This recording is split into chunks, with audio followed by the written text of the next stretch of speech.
کیا، انہوں نے کہا کہ ہم سے معمر نے حدیث بیان کی۔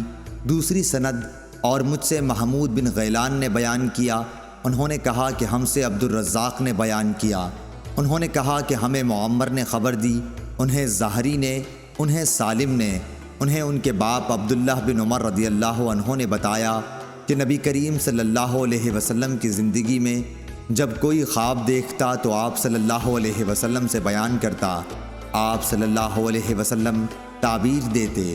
میرے بھی دل میں یہ خواہش پیدا ہوئی کہ میں بھی کوئی خواب دیکھتا اور آپ صلی اللہ علیہ وسلم سے بیان کرتا۔ میں ابھی نوجوان تھا اور آپ صلی اللہ علیہ وسلم کے زمانے میں مسجد میں سوتا تھا، چنانچہ میں نے خواب میں دیکھا کہ دو فرشتے مجھے پکڑ کر دوزخ کی طرف لے گئے۔